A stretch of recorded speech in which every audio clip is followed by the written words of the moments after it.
Hello, ladies, and welcome. Today I'm going to be reviewing the book, The New Rules, The Dating Do's and Don'ts for the Digital Generation by Ellen Fein and Sherrie Schneider. I'm going to be reading chapter 15 of this book, which is long distance relationships and how to have a successful long distance relationship. And it is rule number 15, so I'm just going to get right into it. Rule number 15, let him suggest Skype and visit you more in a long distance relationship. These days, you can be in a long distance relationship and literally never be with the guy you are dating. There are so many ways to video chat now. Skype, Facebook, and probably many more ways that hadn't even been invented yet when this book went to press. But video chat does not make a relationship. Skype and FaceTime are glorified phone calls. They are not dates. The guy is not taking you out to dinner or really doing anything. His efforts are next to nothing. Don't be flattered if a guy wants to video chat every day for hours. He may just be bored or lonely.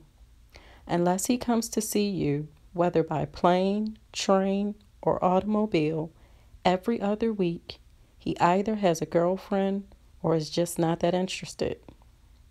If it's a semester abroad situation or you live in different countries, that's a different story. But more about that from our daughters.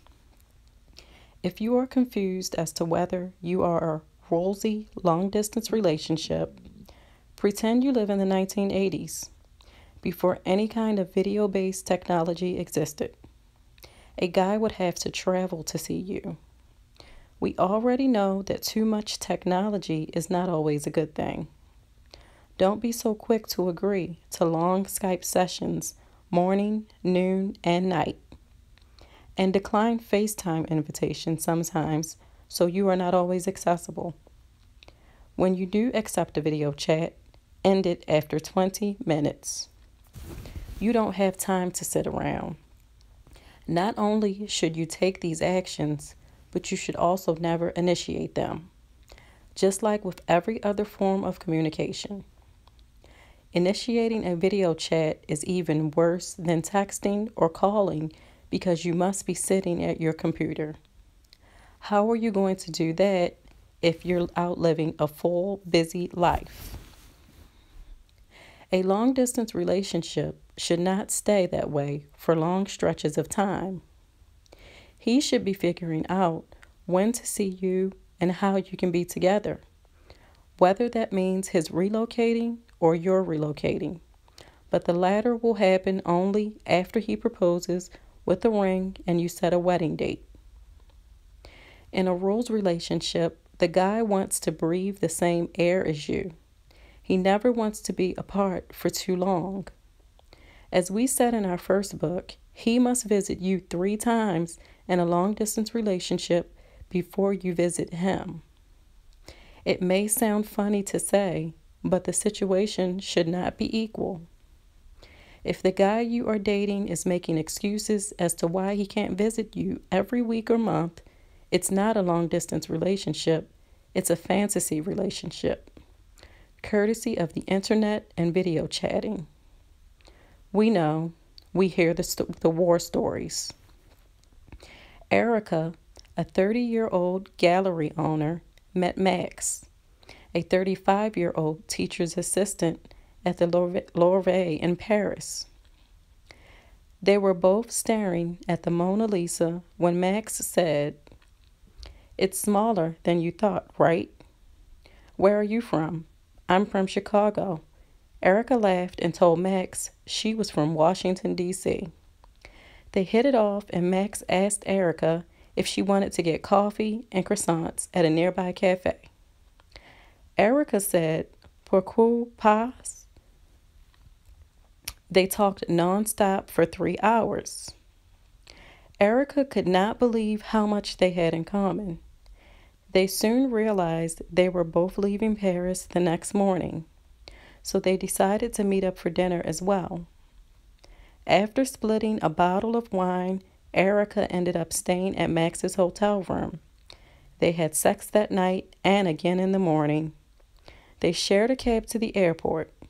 They talked about art, philosophy, religion, and history effortlessly, as if they had known each other for years, not just one day. They finished each other's sentences. When they got back to the States, Max was texting and emailing Erica all day, every day. I dreamt about you last night. I will write you a poem. Who is your favorite poet? She wrote him back with equal frequency and gusto. They began to Skype at crazy hours, and Erica started skipping her morning cardio classes to be available to Max, who liked to chat early in the day. Erica updated her Facebook status, "I think I found love in the city of light." Despite the flurry of texts, emails, Facebook messages, and Skype sessions for 2 months, Max never mentioned meeting up again. Erica was so flattered by the constant contact that she did not notice, or pretended not to notice, the obvious until her rules-minded friend said, "If this guy is so crazy about you, why isn't he visiting you?" Erica blamed it on Max's busy schedule. Nonetheless, she decided to invite him to DC to a gallery opening to move things along. Max said he would love to come, but was tied up with work. Erica did not want to let another 2 months go by and remembered that she had a friend on Facebook in Chicago she could reconnect with as a pretext to see Max. Max seemed thrilled, but said that his car was being serviced, so he would not be able to pick her up from the airport. He invited her to stay with him and said he would take her out to dinner. Erica was as excited as a schoolgirl about the prospect of spending a few days with Max and becoming closer, but she should not have been. After all, how much effort does it take for a guy to let you stay at his place in exchange for sex and companionship? Very little. While their reunion was nice, Erica noticed that it was not nearly as romantic as their text and emails and video chats. Max's phone beeped constantly, and it seemed as if he were juggling her into his busy schedule, not making her a priority. When Erica left, she felt empty and disappointed. She decided to call her rulesy friend, who gave her a copy of the book, and suggested she call us for a consultation. We went over the whole relationship from the moment they met to the present. Erica forwarded us all their texts and emails to see if we could salvage the relationship. We nicely told Erica all the mistakes she had made from day one. Spending more than 20 minutes with Max when they had first met, sleeping with him too soon, bearing her soul on Skype, and visiting him first. Not only was the relationship a case of too much too soon, but Erica was the only one keeping it alive.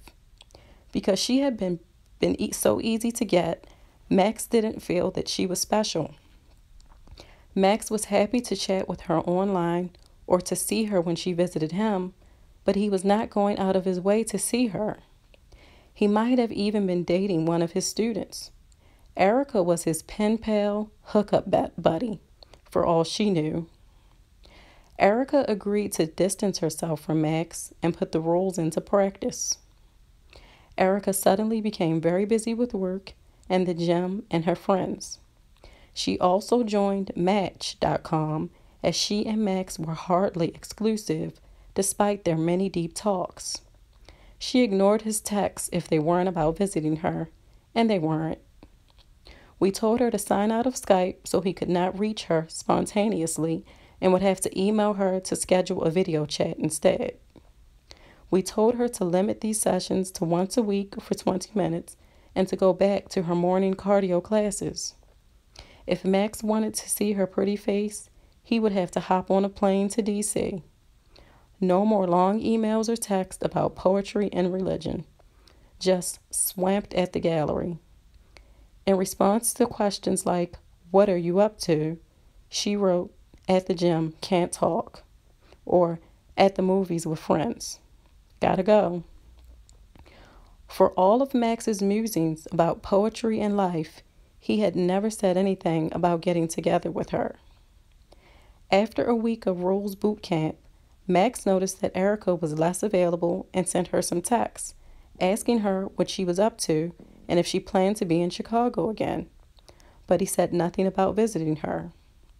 Fortunately, she had met a guy who lived nearby in Virginia on Match.com, who took her out on a real date, which helped her get over Max quickly. She realized, thanks to the rules, that the long-distance relationship she was in was not really a relationship at all. In some cases, a client will insist that she follow the long-distance rules, specifically that she waited to visit him after he had visited her 3 times, but wonders why the relationship still did not work out. When we review her situation in a consultation, we find out that after his 3rd visit, she threw the rules out the window. It's important to remember that even once you reach the 3-visit threshold, it's still about letting him pursue you. It's about dating a guy who doesn't want to be apart from you. A woman must follow the spirit of the rules, not just the fine print. Sophie, 34, a New Yorker, met Jordan, 37, at a happy hour near her office on a Friday night. Jordan had flown in from Seattle for a real estate conference and was leaving the next morning. He walked up to Sophie and asked her if he could buy her a drink. They talked about work, weather, and travel. After 20 minutes, Jordan asked if she wanted to have dinner, but Sophie declined.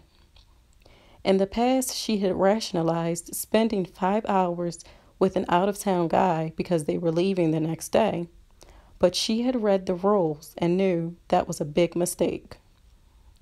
Jordan took Sophie's number and said he would be in touch soon. The next day, he texted her from JFK Airport to say that he had a great time and would love to see her again. He asked if she had any plans to be in Seattle, and she wrote back, "No, can't get away anytime soon." Jordan wrote back, "Well, if the only way I can see you again is to fly to New York, so be it." He booked a flight 2 weeks later and took Sophie to dinner and on a horse and buggy ride around Central Park. Jordan asked if he could stay at her apartment, but, following the rules, she said, "Sorry, I'm not comfortable with that yet, but I can recommend a great hotel." 2 weeks later, Jordan had another work conference in New York and took Sophie out to dinner and a show. She let him sleep over, but on the couch, no sex. Again, Jordan asked if Sophie would consider coming to Seattle and said he would even pay for the plane ticket. She wrote back, "I just can't take off from work right now." Jordan had a college reunion coming up in New Jersey a month later, so he wrote, "No problem, I will swing by and see you then." So far, so good. In between visits, Jordan initiated texts, emails, and FaceTime chats. For their 3rd date, Jordan booked a hotel room in the city and took Sophie to dinner, drinking and dancing. They stayed out until 4 a.m. and ended up sleeping together. After cuddling all morning and having breakfast in bed, Sophie started to feel like she was falling for the tall, handsome realtor. Now that Jordan had met the 3-visit quota, Sophie felt she could show more initiative. So when he asked again if she could come to Seattle for a weekend, she excitedly responded, "Let me see what I can do."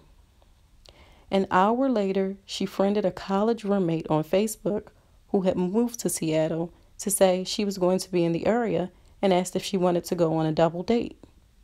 She begged her boss to let her take off a week for a family emergency and then called the airline to use her frequent flyer miles. She then emailed Jordan that actually I can be in Seattle after all. I have a lot of vacation time.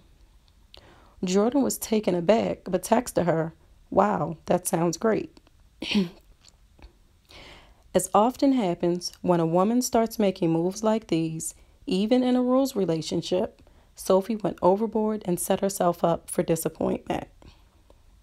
She asked Jordan if he could pick her up from the airport, and he said he would love to, but had client meetings back to back. Could she call her friend or take a cab? Then instead of showering her with dinners and a romantic tour of the city, Jordan worked late, ordered in Chinese takeout, and then fell asleep after sex. When Sophie asked if he could show her the town, he suggested she go with her friend because he had to work late. When she asked for a drawer to put his things in, he gave her an empty shopping bag. Ouch. After Sophie left, Jordan said nothing specific about meeting again. He rather casually texted, "I guess I'll see you the next time I'm in New York for work." Hurt and confused, Sophie decided to throw a New Year's party and sent Jordan an Evite. First he texted, "We'll try, sounds like fun." And then a week later he wrote, "Hard to get flights over the holiday, sorry babe." The next day Sophie saw photos of Jordan with other women on his Facebook page and realized that she had not been a serious relationship for him. She decided to confront Jordan on iChat to ask him if it was just a fling, as she was seriously thinking about relocating to Seattle if he thought they had a future.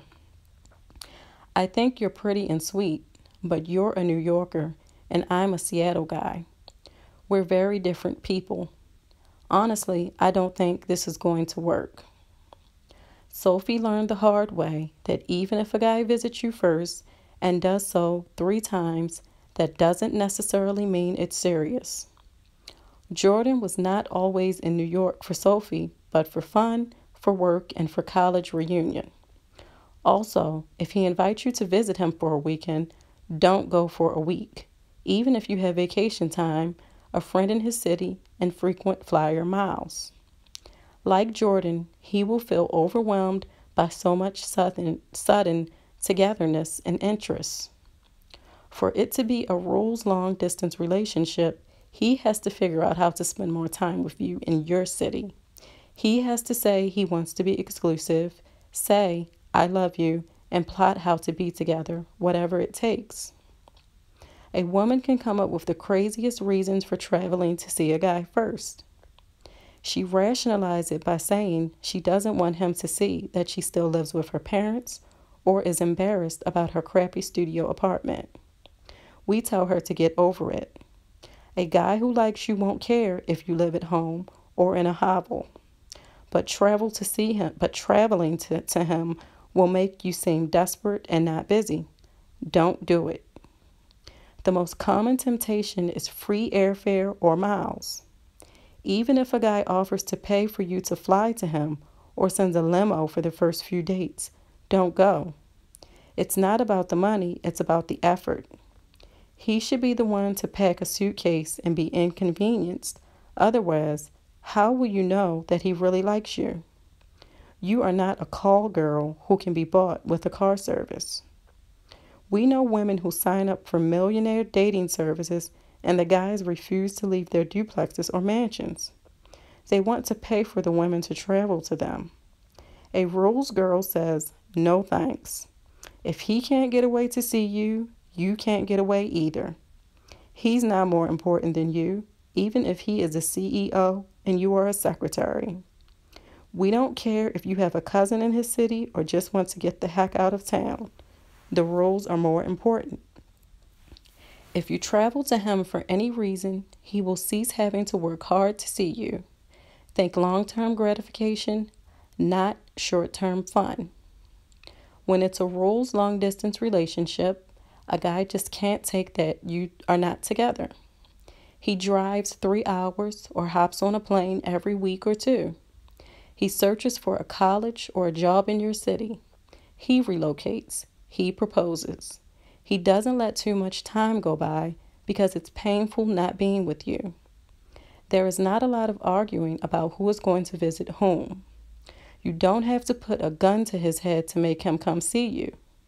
Remember that guys travel hours for football games and concerts. He might joke, "Are you ever going to visit me?" But when you giggle and say, "I really don't like driving long distances or at night," he'll come to you. It's a given that the guy is going to do the legwork. So that was rule number 15. I don't have much experience in that area, so I really can't, I don't have too much commentary about it. Have any of you ever been in a long distance relationship that worked out? I have the mindset that they can be really challenging, and I don't know, even with all of the technology that we have nowadays, I just don't think that it's something that I would be interested in. But I came here to read this because I know that there are a lot of women who are in long distance relationships, who are interested in them, who are perfectly okay with meeting men on the internet, and probably would need to hear this advice. And some of you may have already read this book and just thought to take the advice that's given here in the book, and maybe some of you did not take the advice. So it will be interesting to hear what some of you have to say. Leave me a comment. So again, this is rule number 15. Let him suggest Skype and visit you more in a long distance relationship. I hope you enjoyed the reading.